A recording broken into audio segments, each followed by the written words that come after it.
So let me get this straight. You betrayed your family. You lied to your parents. You manipulated your friends by exposing their weaknesses and using them against them.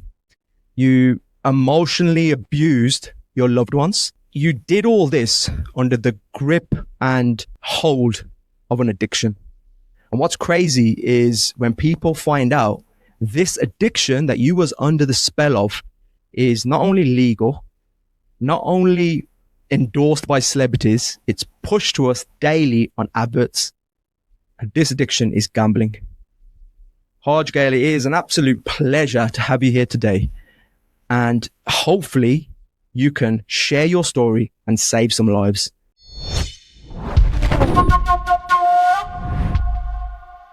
Harj, welcome to the Appauling Podcast. Brother, appreciate you having me here, man. And I'll touch on this. What you just said there is exactly right. I didn't give a shit. I didn't care. I didn't really give a fuck who I hurt in this process. Because when you're consumed by this addiction, and they call it the hidden addiction for a reason, because unlike alcohol and drugs, right, you can see when a brother, a friend, or one of your colleagues is smashed, right, or they've taken. But with gambling, it isn't like that. And it comes after one thing, which is money. But just like a crackhead has confidence, a gambler is going to have the confidence to get money. So whether I used, abused, manipulated, or did all that, I was, like you said, under the spell. But the way you got to look at it is like this. Imagine someone ripping open your brain and going, I've got your brain now at ransom. I've hijacked you. And I'm going to do everything I need you to do unless you get that money.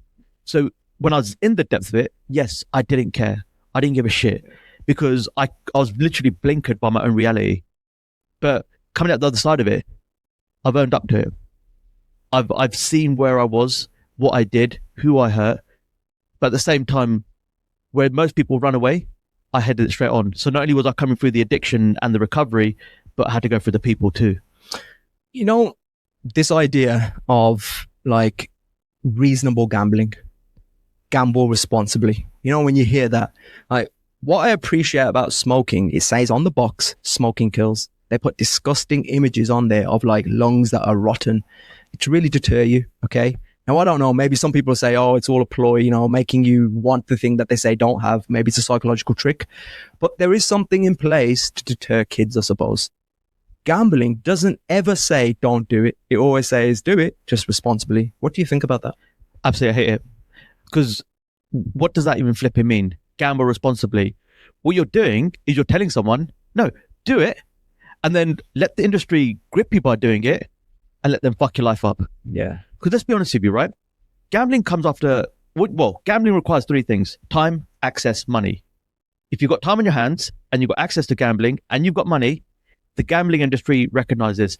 But yet they use all the psychological tactics and manipulation tactics, just like a gambling addict would. Yeah. Because they understand the psychology that goes behind it. So they know, right, if a person is vulnerable, a person is seeking validation, a person is looking for self-worth, a person is going through trauma at home, someone is looking for an outlet. They understand that it's never about the money. The money is a byproduct of feeding something deeper. Okay. I didn't get to understand that at the time because let's be honest, look, in our culture, right, we're both Sikhs. We both come from South Asian community. Yeah. What is our culture teaching us to do? We have to live to a certain level of status.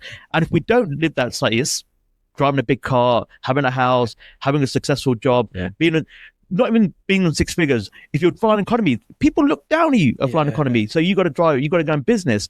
And it's not good enough just to go on one holiday a year. You got to go on 2 holidays a year. Oh, your kid's in private school. So understand this. You're someone on £56,000 a year, which is still a phenomenal job. Yet you can't appreciate or reach that level of success. So what does society do? Nah, you're a piece of shit.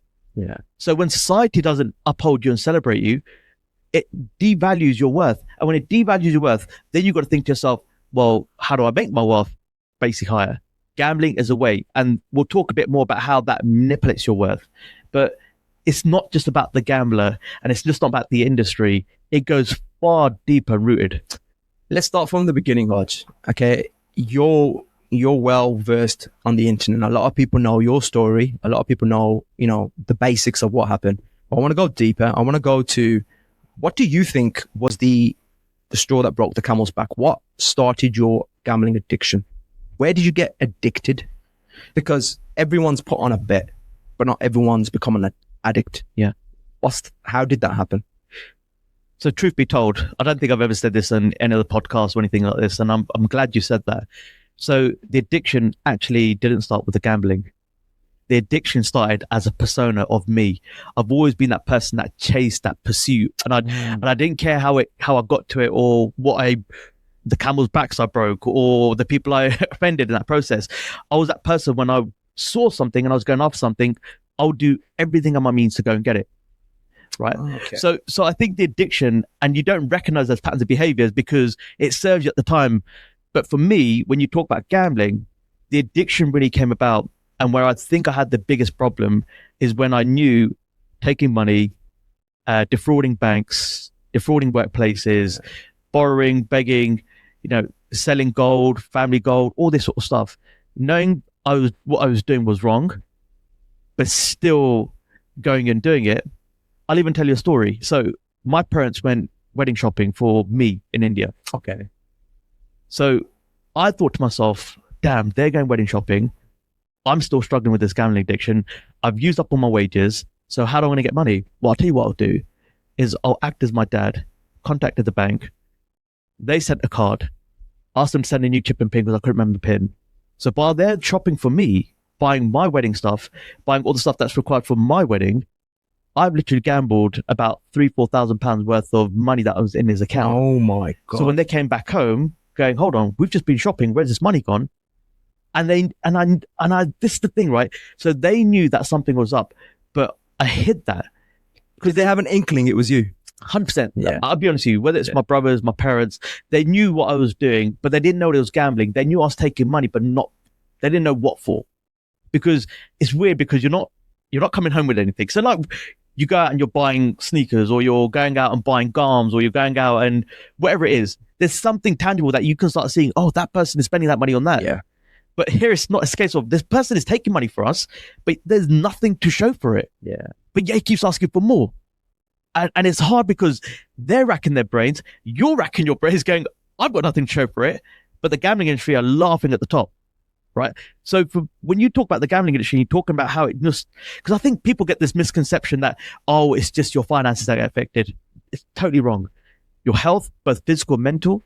Oh, really? And this is what we talk about. So when you talk about when did it become a problem, you don't recognize the problem, but looking back on it, the eating disorders, the sleeping disorders, when you can't afford to pay, and this word poverty, and I was talking to someone about this recently, poverty, I was earning six figures, but if you saw my lifestyle and how I was living in terms of my bank money, I was living like a basically homeless person. So yes, on the outside world, it looked great, but no one saw the eating disorders, the sleeping disorders, the anxiety, the emotional roller coaster, anxiety, depression, stress, happiness, joy, all the things that come with it. Then the stresses that has on your relationships. I talk about my brothers, my parents, my in-laws, my wife, my children, my friends, colleagues, your extended family. Then comes your careers. How much money was I defrauding? The business I started, the people I manipulated to get money. So it affects more than just finances. You became very skilled at deception, didn't you? 100%. Like you became very, I'm not trying to admire the things you did, but as someone that wanted to feed your gambling addiction, you became very resourceful, and you became very clued on how to manipulate people and get that out of them. Is that something you learned as you got more and more desperate and your addiction took over more and more, or was that something you naturally had? So to answer that in the best way, so you've got the word compulsive gamblers. So you might have heard that term. Yeah. Basically, that's just one person saying they just need to feed that itch for that gambling. So on the flip side of it, you got the compulsive lying. So for me, I've always been a great talker. I've always been a people's person. I've always been another person that can open up conversations, chat. But where it starts changing is how you take a conversation to manipulation. And that's where the difference comes in. So I could use your situation. So if I knew that you're in a lovable marriage, or you're going through hard times with your missus, or that your job is affecting you, or whatever it might be, I would literally take your situation, analyze it, figure out where the weak points are, make you feel bad about your own situation, for not lending me money. But at the same time, I've got no remorse because I'm after one thing, which is what? Yeah, the money. Money. Yeah. So just like a crackhead who's going to do anything to get money or to get that hit. Same thing with someone that has an addiction to alcohol. They just need to feed that itch. The same thing with gambling. So you're right in the sense of me saying that I did everything. I became a master manipulator, but the manipulation got better. The lies got better. The way that you approached the conversation became better. So yes, you learn the habit and you become skillful at it. I'm not proud of it, but now it has served me actually in some fantastic ways. Now working with people, talking to people, I'm no longer manipulating them. I'm actually inspiring them. I'm helping them. I cannot wait for people that listen to the next half of this podcast for what you're doing, man. I'm so excited for what you are actually now giving back to the community. Very happy about that. I'm going to touch on that. Before we get into that, I just wanted to talk about the other side of things. So we've talked about like what addiction is and how it took hold of you and everything. But like the addiction itself, are you chasing wins? Are you trying to, chasing losses? Sorry, should I say? Like, what was it that is it giving you an adrenaline rush and you want that rush every time? What is the psychology of it if you remember, what was you going through mentally? So my addiction started in Birmingham. So I just came out of university. I was on Broad Street in Birmingham. Anyone that knows this, we're from the area. Yeah. We know how it can be a great place with friends, but also how it can have a really sinister side, right? Yeah.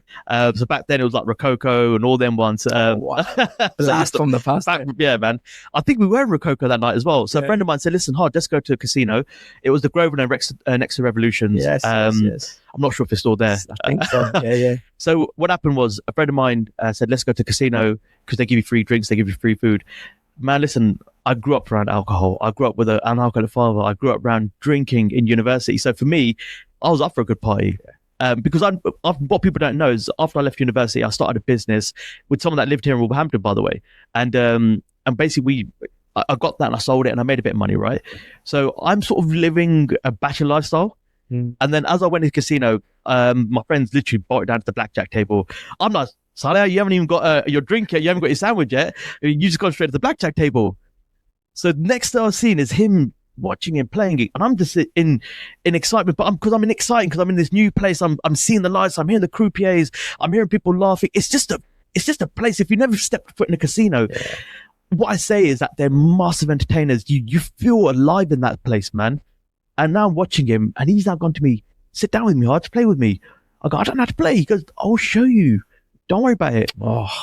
So I put 20 quid in and now he's teaching me, Harj, this is soft 17. This is a blackjack, page 2 to 1. Out of curiosity, let me just stop you there. Are you still in touch with that friend? No. There's reasons why. And we'll talk about reasons why. Okay, yeah, go on. But ultimately, so yeah, he's teaching how to. He showed me how to gamble, right? So I'm like, wicked, this is phenomenal. So I've turned £20 into £60 in about 30, 40 minutes. Now, it's not a lot of money, right? But in my head, I'm thinking, wow, this is great. I'm up. I've had a great time. I had some booze, had some food. Life's great. Win. But you know what really changed that, where it went from just something where it flipped the script, shall I say, was when I did the same thing. I'd always start with £20 or £50. I'd start with 20 quid, basically. I started with 20 quid. I went to a casino here in Wolverhampton. It was, at that time, it was called the Rubicon. Yeah, I was about to say. And literally opposite the Rubicon was what? Is the job centre, right? I don't know if it's still there. It's still there. It's still there. Bloody hell. Yeah. So we went to that casino and I was with a friend of mine who actually wasn't a gambler, but I sort of got him in there. So we were playing around, we're having a laugh. So I turned £20 into £900. Wow. Okay, so you had a very strong start, didn't you? That was within the first couple of sessions. So when I started from that first time when went with the other friend, this was like, I think the third or fourth time. So I turned £20 into £900. Now, for most people that watch this podcast or someone that's been in a situation, when's the last time that you turned £20 into £900 within an hour or two? No chance. 99% of this population haven't. So for me, it was the case of that can pay bills, that can do this. So now you get seduced by that win. Yeah. And now you're looking for that next win. So I've just won 900. So your brain is going, I can turn £20 into £900. So your perception around money changes. It's no longer when your wage comes in, oh, I need to pay that bill. I need to do this bill. I need to do that bill. It's a case of, well, I can take £20 or £100. I can turn it to £1,000 or £10,000 or whatever it is. Because that was my reality. So it no longer became a place of using it for good. It became a place of gambling for the jackpot. So your perception, and many people I speak to, they all understand the same trait. I said, you start with 20 quid. Okay, let me guess. You put 20 quid in or 50 quid in and you won a couple of £100 or £1,000. That always seems to be the case. And then where the gambling really started shifting was when I started going into casinos, and there was baccarat, then there was 3-card poker. I was never into the slots, the online slots and stuff like that. Mine was like roulette. That became my biggest Achilles heel. Okay. So, gambling big on that time. Then it became into the bookies. It was that same friend that I went for the first time was also introduced me to the bookies. So it no longer had to go this to say guy. I won't name him, but it started off, Broad Street casinos. Then it was, there's a couple dart around in Birmingham, and then there's bookies, right? So I went into, I think it was William Hill. It was William Hill by Aston University. I know the place is literally on the corner. I don't know if it's still there. Okay. And we went in, and now I'm looking at horses. First, it was I like that name or I like that color, to the point where it became. I thought to myself, if I learn about these horses, studying form. You talk about skill. So you start treating gambling like a skill, because you think to yourself, if I know more about it, I can place better bets, because all you're trying to do now is, yes, jackpot and that big win is always the biggest driver. But at the same time, you have to start believing your own lies to yourself. If I can do this differently, if I've done that differently, I've made this bet differently, I lost on that bit because I did this. Then it came back horses. So it was like, right, I know that jockey, I know that horse, I know this mare, I know it's pre-runs, I know if it's long, I know if it's soft, I know if it's running Wolverhampton, I know when it last ran, I know basically it's CC ratings, I know it's RP ratings, I know it's top speed ratings. Oh my So God. I knew everything down to a T. But realistically, that was me just bullshitting to myself, trying to think of how to have those manipulations of, if I put this money in, I'll win that back. At the end of it, man, we're starting in a casino, went into bookies, then went into the online, which is Vegas in your pocket. Yeah. And when I meant the depth of the addiction consumed, not just every hour, I mean every minute of my life. Am I right to say, in the end, it was what, 250,000? That was how much debt I was in. Really? So in terms of the ups, downs, stuff like that. So even to get to that point, so when I was gambling online, right, I didn't have to go into a casino. Yeah. I was driving on the way to work, playing auto spins on roulette. I'd book myself into meeting rooms, acting like I was working, but gambling away. If I was up, I'm the one that's taking everyone out for drinks and basically acting like the baller. Okay. If I'm down, I'm telling my wife, listen, I've got projects, I'm behind on deadlines, I'm going to be running late today. And then I'll get home and I'll be sitting on the toilet. Anyone that was a fly on the wall in my house would think I had IBS. That's how much time I spent in the toilet. Because you can close the door. It's just you and the phone then. And then when my wife was sleeping, I'd be lying next to her, gambling away. Yeah. I'd be literally gambling while she's sleeping. And so, I mean, I can't tell you how much when it takes every moment of your life, because the truth is, you're just thinking to yourself, that next bet is either going to win all my money back, and then hits that jackpot, and that jackpot is the one that's going to solve all my problems. I can pay people back. It's almost like it's even the case that you don't even take accountability for what you've done. The money's just going to solve everything. So even if you did win it, I wouldn't say sorry. I'll say, fuck off, here's your money. And that was my mindset at the time. Yeah. I got lucky because a close friend of mine was big, really, really big on gambling. And he lost £17,000 in one day. Yeah. And he was just sitting on his phone, put on a bet, lost the bet, and said, you know what, I need to make that money back. And carried on. Then I got a call saying, come to the house. Came to the house. His hands in his, head's in his hands, and he's completely like, what have I done? He was going to get married at the time, and he was like, I was going to use that money. And I was just observing, when you're looking, and I was like, bro, what the hell? Gave him a lecture at the same time, arm around him. But when I went home, I was like, at the time, I'd just opened up like a Sky Bet account at the time. And I remember I deleted it. I deleted the app straight away. I was like, whoa. I have an addictive personality as well. So I was like, I know if that happened to him, it could happen to me. Yeah. So I was lucky. Whereas yourself, you turned £20 into £900, and it seemed a bit like, oh, this is like, only I know the secret to winning now. Yeah. So I imagine you had the total opposite, where you got it all coming. I lost £5 first time I went to casino. Yeah. And I was like, I want my £5 back. Like now, if I lose £5, I'm like losing my crap. Yeah. But like your friend who lost £17,000, which is a lot of money to lose, I can sympathise with him, because I remember there's a very similar situation to me. I was at work at that time. So bear in mind, the money that I made from this sale, this acquisition, I lost. And going back into the workplace, because I went home back to my parents. I didn't tell them what I did. Yeah. I said, I messed up. And what are your Gardavalli going to say? What are your parents going to say? Go and kush nahi honda. Listen, carry on. You sort your life out. Yeah. Go. So I thought to myself, when I get that first paycheck, I'm going to start paying people back. I'm going to start paying all the debts back and stuff like this. But it became a monthly bankroll. That's how I saw it. Yeah. So that time when I was in work, this was in 2018. It would have been 2018, 2019 at the time. I remember I was up late up at night. I turned, I think it was about £500 or £1,000 into £9,000. And back then, what it was like, so if you'd miss, so how it work, this is back then, right? So if you'd miss the cutoff time by midnight, you can't withdraw your money. So you can't reverse your money because it's paid out. But what happened is I'd won that £9,000 just after the midnight clock. So that meant I had to wait until midnight the next day for it to be cleared out your account. It's changed now because obviously this is the reason why. Yeah. Which means whilst I'm sitting there, I can reverse the money. So once you withdraw it, you can reverse with money, right? So I'm sitting at my work, I'm thinking, I've got £9,000 sitting there. What if I turn that into 19 grand or 90 grand? So that's what you keep thinking. Forget your work and your meetings and stuff like that. So I went into the work toilet, 20 minutes in, I gambled £9,000 away. And you got to think of this way, the way you talk to yourself in that situation, imagine your worst enemy, the person that you hate the most in your life. Now 10x it. The way you talk to yourself, you wouldn't even wish upon your worst enemy, but to you, absolutely fine. Yeah. But then you've got to flick it on. And I think men do this wickedly. We can be the husband. We can be the friend. We can be the colleague. We can be the lone person. We can be the lone ranger. We are fantastic human beings at being theatrical human beings. We know when to switch that mask on. So now I'm going back into the workplace and going, oh, Chris, come on. We've got a meeting right now. None the wiser that I've just lost £9,000 literally 2 minutes ago.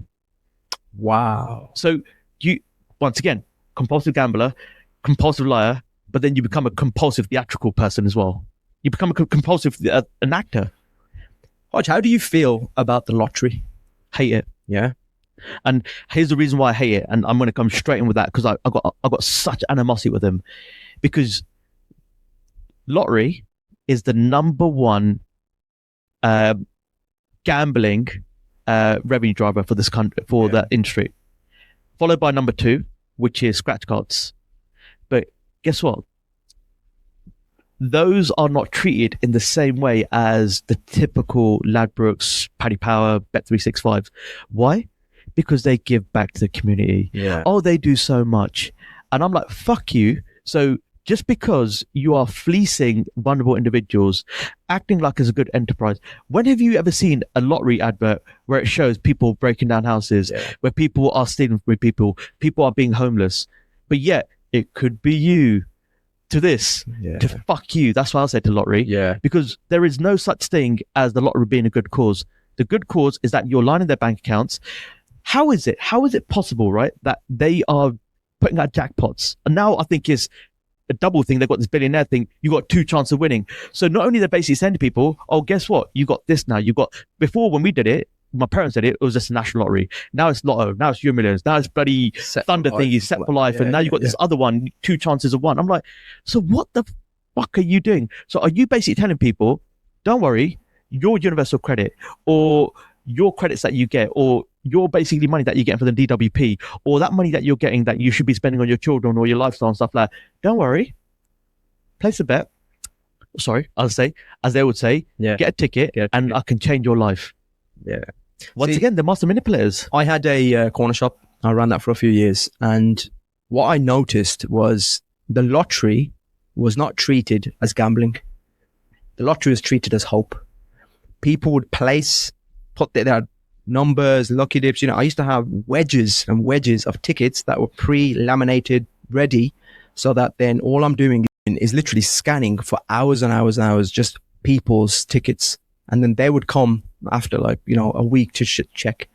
One time I pissed someone off. I pissed off an uncle by saying to him, I said, Uncle, statistically, you got more chance of being hit by lightning than winning the lottery. Do you know what I mean? And he looked at me like, what? Like, I took the hope away. In his head, it wasn't like I might win, I might not win. In his head, it was, if I haven't won today, I'm in it to win it. I'm going to win eventually. Like, just because he plays, you're guaranteed to win at some point. Yeah. And that false hope, but he's not progressing in life. He's not, he's not trying to fulfill his dreams because he thinks the lottery is going to fulfill everything for him. Yeah. And that delusion is holding so many people together. Like, have you come across that? Well, that didn't happen by chance, did it? It happened by design. Because if you remember the first lotteries that came out, the adverts that you would see on TV, now it's on bloody social media. We didn't have that back then. But what was it? There was always, it could be you selling that hope, because people have dreams. Yeah. And to get that dream, it costs money. And then when you've got people like our parents that come from India, that come from Kenya, that come over here, that have slogged their ass off, that have gone through the gutters, and they're trying to get that lifestyle that they're seeing on TV, they say the best way to sell a dream is to sell them hope. Yeah. And that's exactly what happened. But it's all done by design. How much of a role does like this manifestation have? Like, oh, if I think about it, I'm going to get it. Do you know, that kind of thinking. What do you think about manifestation? So calling out all the coach gurus here, manifestation is a complete fucking bullshit. Yes, Harj. And I'll tell you why. It's because what they're doing to people is the same thing that the lottery are doing to other people. Hold on. You want that car. Why is it? It's always materialistic things.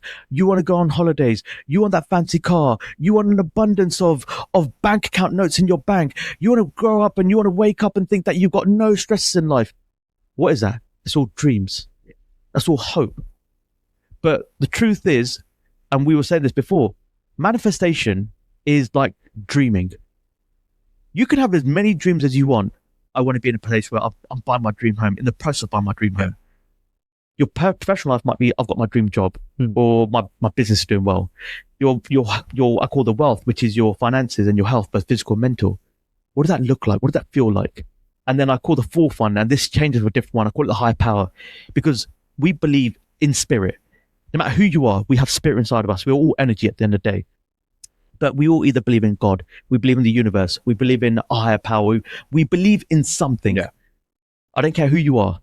So my thing is, how do I tune into what that vision or belief looks like in a high perspective? Then once you understand what that looks like, because you visioned it, that inspires you, that's what's going to pull you toward that direction.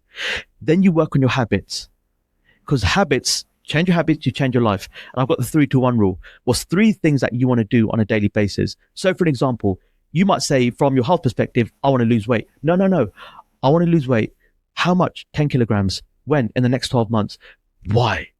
That's what you want to do. Why do you want to do it? Because I've got 2 kids. I want to be healthy. So a couple of years ago, back in 24, I was nearly hitting about 90 kilograms. And I was overweight. I was thinking, what do I need to do? How do I get a thingy? I said to myself, I want to lose that because I've got my children. I want to have thingy. I want to be able to run around. So in the last year, I lost nearly 10 kilograms, more than that. I'm now 74 kilograms, I think it is, last time I checked.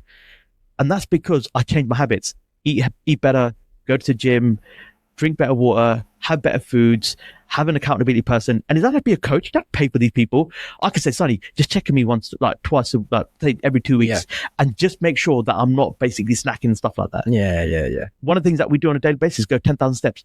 Habits change your life. Yeah. Honestly. So what's your vision? Change your habits, and stop. Listen to these fucking charlatans that are trying to sell your pipe dream and asking for 5,000, 10,000. If that's the case, why not give it for free? And you heard that saying, if they don't pay attention. Any coach that sells a high ticket thingy, that we get them to basically invest into them. No, they're investing into you. And isn't it funny that it's a high ticket, which is 10,000? Yeah. And this 10,000 is going to create this 6-figure lifestyle, this millionaire lifestyle for him. Well, it's like gambling, isn't it? Free bets. Exactly. Why? Because they're using the same tactics. Master manipulation. Let's focus on their pain. Let's look at all their vulnerabilities. Let's all their traumas. Let's tap into that. Because guess what does the best thing?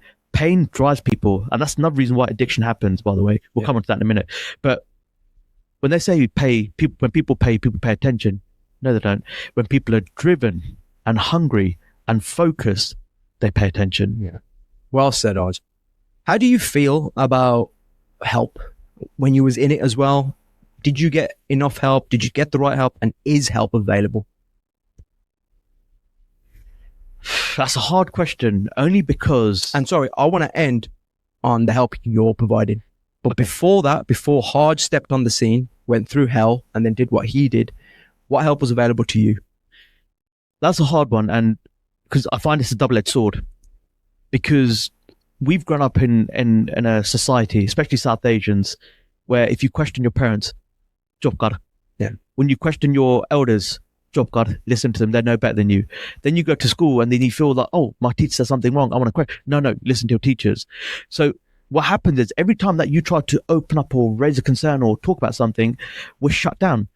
And it's shut down. What we do is we shut down our level of communication.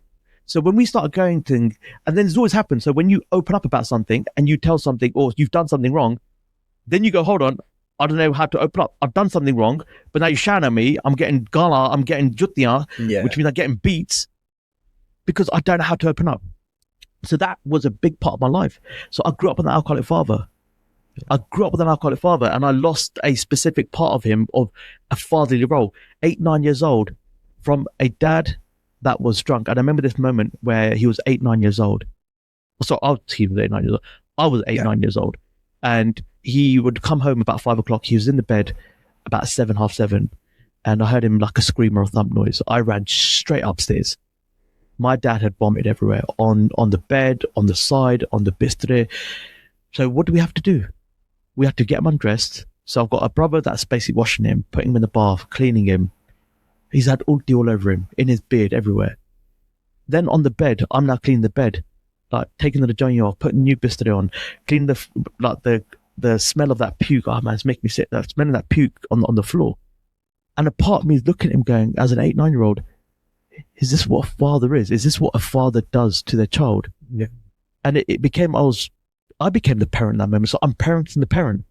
And I lost a perception of a dad and what a dad is. And I don't blame my dad. And there's certain things that I looked for. You know, I grew up, I was a people pleaser. The first on dance floor, last one off. Hey, stay around, I want some drinks, because I hated being by my own company. So, and a big part of that was, and we've seen friends of ours, we've seen people around us. If anyone had their nickname for me, they called me Techno. I got that nickname Techno in Wolverhampton University because I was the one that was on the dance floor all the time, busting out moves. But then I would over exaggerate it, because guess what? When all eyes on me is validating me, it gives you this sense of, wow, I'm a somebody. Yeah. I don't know what that means, but I'm a somebody. But then in that process, you keep shying away from that, who you are, right? And then what happened was, this lasted, so my gambling addiction from 2009, about that time, lasted up until the 6th of June 2020. So I'd lost the job. Bear in mind, anyone looking at it outwardly, Bugwala, I think a good looking thing, well dressed. Absolutely. And I wore the pink bug today. So anyone looking in, they'll go, look, he's on a great job, great salary, killing it. I was working in the private jet industry. I worked for the royal family. I worked for Fortune 500 companies. Wow. So killing it on paper. But no one saw. It's like you've seen Stranger Things. Yeah. So you've got the upside roll and you've got the downside roll. Okay, wow. So gambling is vector. Okay. Yeah. Okay. That's who he is. That's what that person that comes after the soul, because that's what there are. That's the best way. Now thinking about it, that's the best way I can say it. So no one sees that side of the world, or people fear that side of the world. And you become so, and this is the weird part of it, you become so customized in the downward world, in everything that's crazy around you. Life is chaos, bills are chaos, family's chaos, relatives are chaos, living life at that societal pressure level is chaos. So gambling gave me a sense of calmness. I could detach from the person that I had to be to the person that I am. And gambling also became my mistress, because I protected it. It was the one that gave me everything. Because guess what? It sounds weird me saying this and talking like this, but gambling is a mistress, because it feeds you and it will tease you and tease you and tease you, give you that win. It's like, oh, I've got something from her. Yeah. And then, you start caressing it and start giving it, and you start saying, that next one, come on, babes, give me the next one. And you talk to it like a woman as well. I was about to say, your Stranger Things analogy is fucking amazing. I was about to say, what an analogy. But I said that one's even better. It's a mistress. Yeah. That's so after that makes so much sense. That does. And what do you do and people that have ever cheated on someone? What do they do to that person that's their side chick or that mistress? Protect it, hide it. Don't tell anyone about it, right? I want to touch on that, actually. I want to explore that further, because there's people that are watching that probably have an inkling that their partner's got a problem. 100%. Yeah. Or there's someone that's watching who's got the problem. Okay. How can you self-identify that you have a problem with gambling? And how can your partner identify that you have a problem with gambling? Yeah. So the self part is something that I had to learn from my own recovery journey. And a big part of this as well is actually my father-in-law. So in order to answer that, I need to give you a little bit backstory of how to answer it. So when my wife found out about my gambling addiction, bro, she saw all the transactions. So you touched on that number, transactions after transaction after transactions, £250,000 worth of debt. So my wife is saying, get out of the house, you're gone. And we were isolating with my in-laws at the time. And I remember her going downstairs speaking to her dad, and I've got a son, Jeevan. That's a beautiful name. Yeah, he was 2 at the time. And I remember I can hear him laughing in his room, playing in his room. But it was this manic part, because the truth is, right, what hit me in that moment, realizing that I'm chasing this jackpot, whatever that looked like. And the funny thing is, if you had to ask me, what was that number you're going for? I had no number. So I'm chasing something that I don't even know the number for. At least, like I said, when you're chasing the goal of losing weight, I'm trying to hit 10 kilograms. There was no number. So I'm chasing something that I don't even know existed. Yeah. But my child exists. My wife exists. They have backed me for everything. But I realized my family are the jackpot. And what made it even more powerful is when my wife came upstairs and said, I spoke to my dad. And he said that you're a great guy. My dad said this, you're a great guy, but you've got a disease and we need to help you. Wow.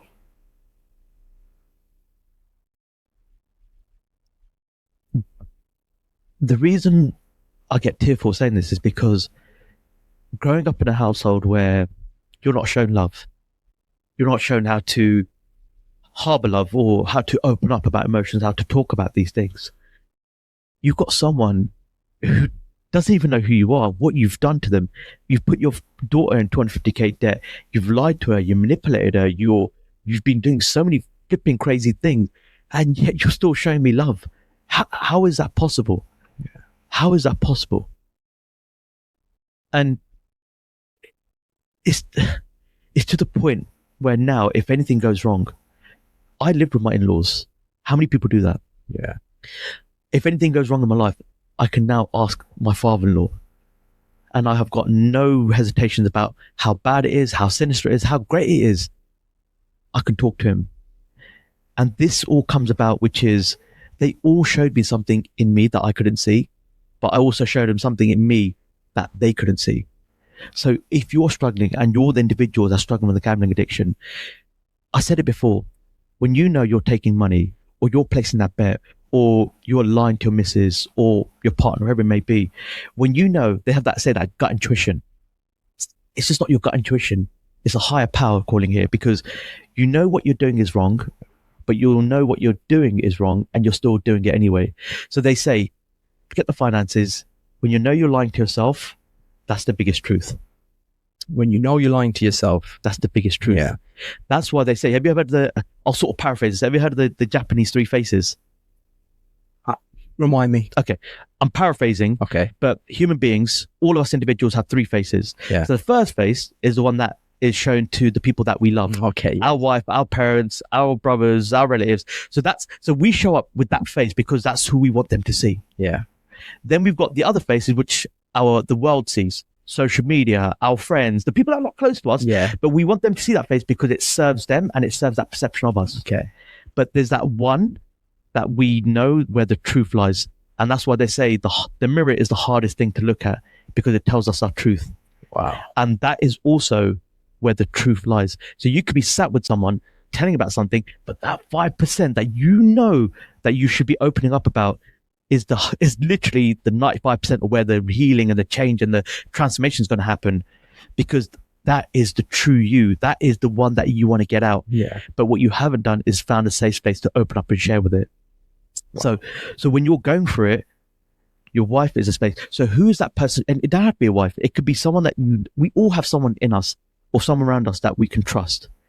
And the best thing here is sometimes I found that even if it's not blood, strangers can also be the best people you can trust.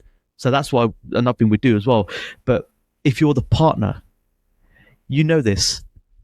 It's little things like I'll say to my wife, we're not booking that holiday, or we're cancelling on friends. So those things that you know, those debt letters, those bailiff letters, or those things where you know what is happening, you see it happening, but you're too afraid to ask that question. Sometimes we just have to have a little bit of faith in ourselves, because at the end of the day, conversations cost nothing, but they can cost you everything.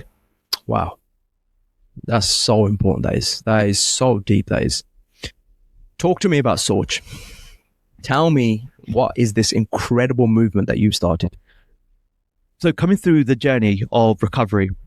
So here's what happened. When I grew up with my daddy, and my wife always says to me, she goes, you always speak so fondly of your daddy, right?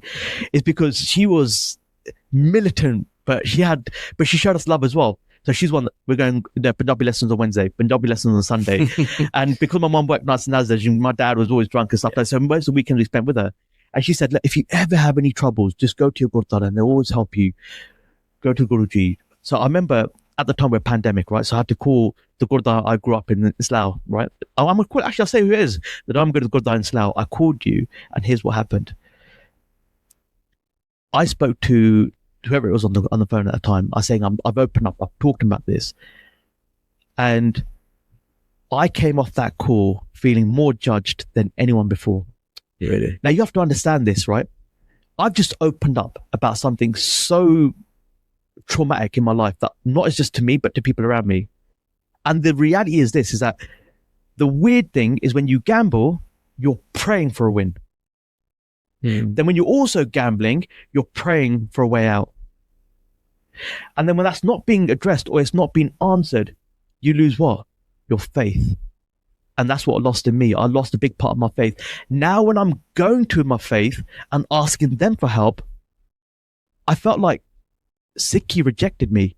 Perhaps what I did was a wrong thing. Perhaps I'm being punished for everything that I've done. So I'm coming to a place where I feel I should be accepted. I should receive Reserva. I should receive the guidance, the support and everything else. But no, in fact, it's the opposite way around. So now I'm going to a place. So how do you think I felt in that space? Yeah. Angry, upset. I felt annoyed at the Gurdwara. I felt annoyed at my own community. I felt annoyed at my own gurus, at Waguruji, because I couldn't see what was happening. And then I went into NHS and I started getting treatment. It's not one-on-one, it was all online. It was with a bunch, so my therapist was white. I was in group sessions, not just one-on-one. I was in with all the other people. And so when I'm now fighting for some time to talk about what I'm going through, yet they don't understand that there are cultural nuances. There's religious differences. There's linguistic differences. Yeah. And when you're in a place where you don't see people that look, sound, and know who you are and what you've come from, it's very hard to open up. So, but for me, I tried to go through the whole process. But here's the truth. They weren't treating me through CBT. They were educating me about CBT. Okay. The difference is here. When you heal through CBT, you get to understand what drives the addiction. Here, they're teaching me, well, where were you? What's that trigger teaching you? Okay, here's what a trigger is. Here's what an environment is. Okay, cool. And then the 17th of August, I had my CBT session. And what people don't talk about is that double face again. So even though I'm lying with my gambling, I'm now lying to my wife again. I'm telling her everything's okay. I'm doing the right part. But what they don't talk about, and I'll be honest here, is men especially. You've done this, and men watching has done this. How many times have you had that conversation with yourself? Not with your parents, not with your missus, not with the children. I messed up. I fucked up. I put my family in debt. I've put them in 250k debt. Now, what happens when this comes out? Not really going to talk about me. What are they going to think about my wife? What are they going to think about my in-laws? What are they going to think about my parents? What are they going to think about my family? So how are they going to face that music when they go out there? So you start talking to yourself like a fucking piece of shit. You're not worthy of them. You're not worthy of the child. You're not worthy of this. So this happened and kept happening since the day my wife found out. So from 16th of June 2020 to the 18th of August 2020, I basically was driving back from Nottingham, and this time I said to God, I am done. The ladder that I saw it took to climb out from that debt, from that shame, from the isolation, from Izzat, from Loki Kianige. I was like, I can't fucking face this anymore. I've tried. I'm trying to come out of this debt. I'm not even making money. I can't find a job. And you dehumanize yourself. So not only now you put yourself into isolation, you put yourself into abandonment. So imagine yourself at the bottom of a well and you've put yourself there. And you're basically saying, pick the ladder up because I don't want to come up that way. And I remember driving back on the M1 and I'm like, God, just take this pain away. I unbuckled my seatbelt, put my foot down. I must be doing 80, 90 miles per hour. And then bang, hit the central reserve. And I was hoping, I was praying that I was away from this world. So you intentionally hit it? Yeah. Yeah. I tried to take my own life. I tried to take my own life because I was so ashamed of myself, what I did, and I couldn't see past the confusion, the clarity, and the truth as well. It's like, I thought if I can make this look like an accident, I can also get a payout too. At least my family's sorted. At least they got some money. At least the death and the home cover, the insurance that we got will pay the mortgage off. Have a bit of money left over. At least my family all right, and I've done something good. And my wife was also pregnant with our second child at this time, by the way. I didn't believe in what happened until the 2 days after, 20th of August. I remember this moment with my son Jeevan. We had this moment of pure bliss, which he just looked up at me, and you've got children, and any father, any parent watching this would understand that when your child looks at you with love,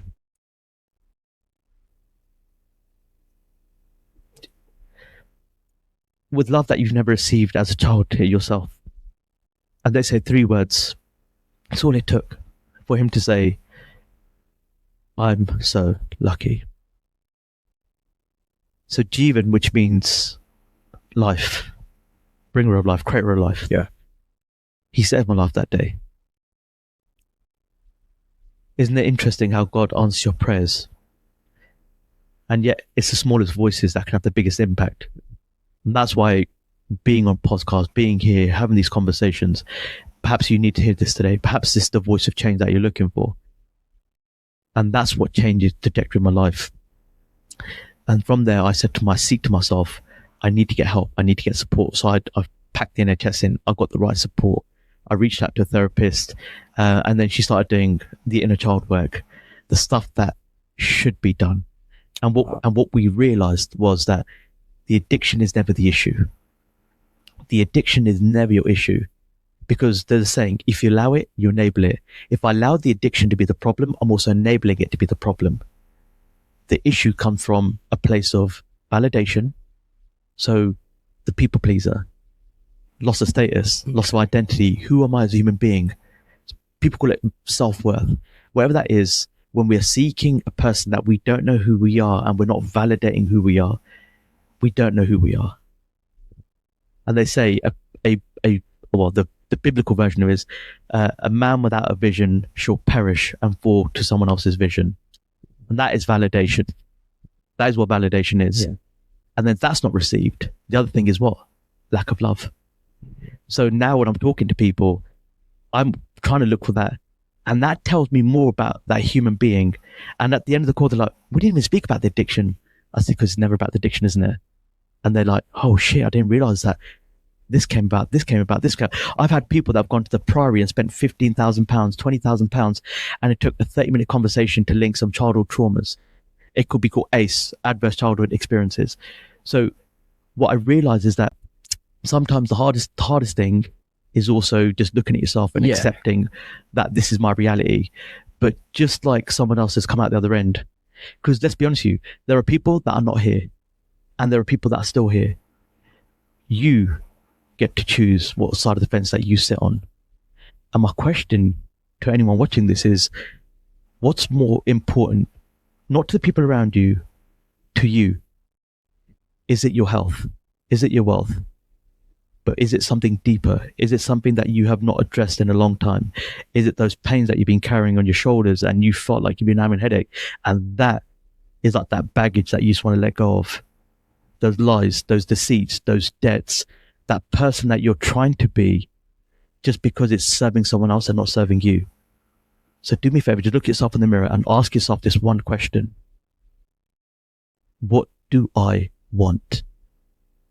And that will tell you more about what you were looking for. That's amazing. Harj, that hopefully someone somewhere, when they watch this, they can honestly reflect upon what you've just said and they can take action. So obviously, with all your experience, with everything that you've been through, all your trials and tribulations, what is it that you've created and why? Why do you do what you do today? Something that hit me when I read this, which is 72% of people treated by the NHS addiction services are white. It made me look in the mirror for myself, and I said to myself, hold on, I've been in casinos. I've been down those places. There's many more people like me that look like me that are going through this too. So I'm not the only one. So literally, 5th of October 21, I went out to the world and said, hey, I'm Harj Gahley. I'm a recovering gambling addict. I grew up thinking I was going to be a lawyer. I went to university, studied law. And then what I did is the whole process was sharing my journey, getting people just to understand that there's a way out, like we just sort of said. But last year, my wife said to me, Harj, you're doing so much for other people and you're doing such fantastic work. I think you need to go and create your own. Yeah. And that's where the embryo created of, just from a thought, a seed to a charity, which is called Sochke. Sochke karo, sochke kar, sochke, you know, we've had that growing up. Soch, for people that don't know, in Punjabi means think. Yeah. And the better way of saying it, be mindful. Mindful, beautiful. Yeah. So Sochke is something which is so close to my heart, which is we provide free therapy, free support, free guidance for anyone struggling from the South Asian community with drugs, substance use, alcohol, and addiction, and mental health, even suicide. Okay. There's a saying, right, that people from the South Asian community are 3 to 5 times more likely to suffer more stigmas, more shame, more taboo because of that shame. Yeah. That is that we can't talk about it. So the way we do this is that if you're watching this and you work in a gurdwara or you work in public health or you work for schools and places like that, we run workshops and we teach and we educate people, because I believe prevention. If we can start prevention now, that next generation where we're seeing social media, gaming linked to gambling, 25% of 11 to 16-year-olds have gambled with their own money in the last 12 months.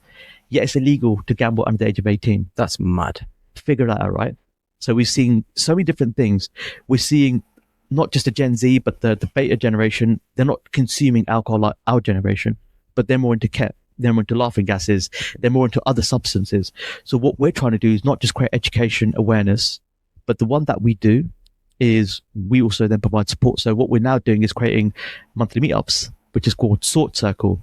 Nice. And really it's not just about addiction. It could be about family pressures, isolation, stresses at work, mental health challenges, addiction, because like myself, people have been through it, and people that are going through it are more likely to have commonality with people connecting that are going through it. Because let's be honest with you, there's some things that we can't open up with our family about or our friends about or people that we know. 100%. But to a stranger where they've come in and had sat on three meetings and now come into the fourth and they've just opened up like a baby because they've built trust with us. And what we're trying to say, and our mission is very simple at Sochke, which is we believe healing should be celebrated, not silenced. Oh, wow. And that's our aim.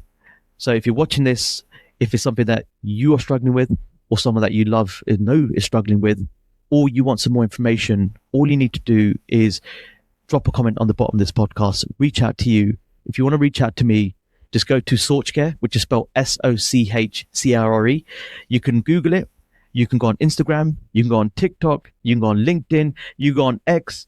You can even send a pigeon carrier. I don't care how you do it. You get that message to me and my team, and we will be there. And my family, my gran said this to me. He said, when we lead with compassion, we have 2 ears and 1 mouth. Use it in proportion. You know what, Harj? We're going to finish right there on that beautiful line. What an amazing way to finish, bro. Again, one more time for the camera, bro. Sorch, you can find you everywhere, clearly. Yeah. Even through pigeons. But like, just to really drum it in, narrow it down, the best place to locate you, would you say, is Instagram? Instagram, Sorchcare. So SOCHCARE. CARE. Yep, Sorchcare. Google us. Our website will come up, and all you need to do is fill out our form. And our wait times, you know how quick they are? Go on. We are literally back to you within the first 24 to 48 hours. Oh, wow. Whereas NHS, other mainstream support services, takes you weeks. Yeah. Why? You've taken the time out to reach out to us. So it's our duty of care to come back to you as soon as we can. That's so important. And Harj, please, man, if you need any support with that, you need anything, the more we can raise awareness and the more we can get people connected to the right channels. And I imagine if it's something that you cannot personally, if it's above your pay grade, if it's something you can't do, I imagine you take them into the right places and the right channels. Yeah. So what we've done, we built trusted partners, and it depends, because we're based in down south, but we're national. But we've got local services. We've got places in Birmingham, Blackburn, Glasgow. Yeah. We've even got places in Canada, America, New Delhi, because that's where people reach out. So when people are stuck, wow, this is why it's so important. So when people say, "How have you got so much knowledge?" is because I've told myself the power of resources. If I was in that same situation, in the same place that you are, I want to support you. And if I don't know, I'll find out. I'll take the headache away from you. I become your aspirin. That's how I say it. Beautiful. Harj, congratulations, man. Absolutely. Congratulations and well done. You turned your pain, you turned your addiction into something amazing. And you're saving lives now. You're helping people. And like I touched on before, you became very resourceful. You used all those skills for good. You used your evil superpowers for good, bro. And that's a blessing, that is. That's a true definition of a blessing. How can you not? When you've been given hukum, when you've been given a God's given purpose, I've got nothing else but to do seva. Beautiful. Harj, thank you so much for coming on the Appauling Podcast. You're welcome back anytime. And once again, guys, please, please, please, if you know someone else that's struggling with addiction, if you've got an inkling as well, contact Harj, man. Clearly, he'll speak to you. Harj, thank you so much, brother. Thank you, brother. Nice one.